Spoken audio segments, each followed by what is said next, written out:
Hello friends, how are you? I think all are fines. तो हमारे जो candidates हैं वो बार बार पूछ रहे थे कि मैम सिलेबस बता दो। वैसे तो हमने बता दिया था कि भाई सेम सिलेबस होता है लगभग आपके नेट के लेवल का। तो देखो ये जो सिलेबस है ये entrance test for admission to PhD URS MPhil course in commerce for session, और लगभग हर एक यूनिवर्सिटीज़ में सिलेबस जो है सेम ही आता है आपका। तो देखो paper setter is required to give equal weightage to all units. तो जो हमारी 10 यूनिट्स होती हैं यही 10 यूनिट्स हमारी किस में होती हैं, हमारा जो नेट जीआरएफ का एग्ज़ाम कंडक्ट करवाती है यूजीसी, यही 10 यूनिट्स होती है। तो लगभग आई थिंक हर एक सब्जेक्ट्स का सेम ही सिलेबस होता है, थोड़ा बहुत चेंज होता है अगर होता है तो देखो यहाँ पर भी 10 यूनिट्स में डिवाइड किया गया है और लिखा गया स्पेशली कि पेपर सेटर की इक्वल वेटेज देने की कोशिश करेगा हर एक यूनिट को, यानी कि हर एक यूनिट से आपके लगभग सेम ही क्वेश्चन आएंगे। अगर आपका 100 का क्वेश्चन 100 का एग्ज़ाम कंडक्ट किया जाता है तो 10 क्वेश्चन हर एक यूनिट से बनते हैं। तो जैसा कि आपको दिख रहा है कि सेम है बिल्कुल वही सिलेबस जो कि आपका ये जो है एमडीयू यूनिवर्सिटी की साइट से हमने डाउनलोड किया था, जो कि 2022 के जो पीएचडी के एग्ज़ाम कंडक्ट करवाए जाएंगे उनके लिए है।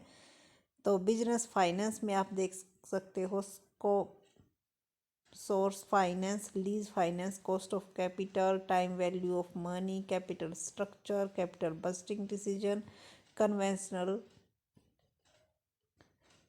Scientific techniques question, capital bursting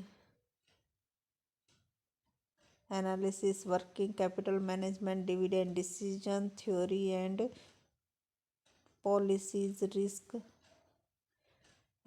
and return analysis, asset securitisation, international monetary system. तो देखो जो ये इनमें स्पेस है ये देना भूल गए इसलिए थोड़ी सी कन्फ्यूजन हो रही है। आई थिंक वही बिल्कुल आपका जैसा अगर आपने नेट जीआरएफ का एग्ज़ाम दिया होगा तो उसका सिलेबस आपने ज़रूर देखा होगा, तो वही सिलेबस यहाँ पर मेंशन है।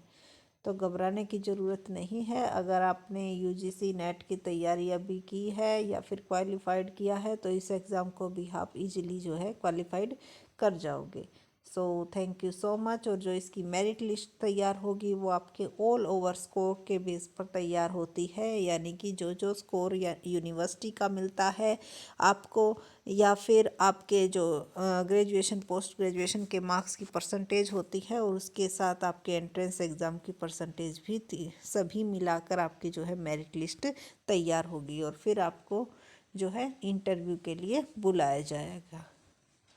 So thank you so much and please share and subscribe my channels. और एक बात का ध्यान रखना कि कई कैंडिडेट्स ये पूछते हैं कि मैम इंटरव्यू के लिए सिर्फ उन्हीं को, जी नहीं, इंटरव्यू के लिए तो उन कैंडिडेट्स को बुलाया जाता है ऑलमोस्ट जिनका नेट जीआरएफ क्वालिफाइड है उन सभी को बुलाया जाएगा, और जो एंट्रेंस एग्ज़ाम क्लियर कर लेता है उनको बुलाया जाता है। लेकिन फिर फाइनल लिस्ट जो है इंटरव्यू के बाद ही आपकी लगती है। तो ये ज़रूरी नहीं है कि इंटरव्यू के लिए आपको बुलाया गया है तो आपके चांस हो जाएंगे एडमिशन के। एडमिशन की फ़ाइनल लिस्ट आपकी इंटरव्यू कंडक्ट होने के बाद ऑल ओवर जो रिजल्ट्स आएगा उसके बेस पर आपकी लगेगी।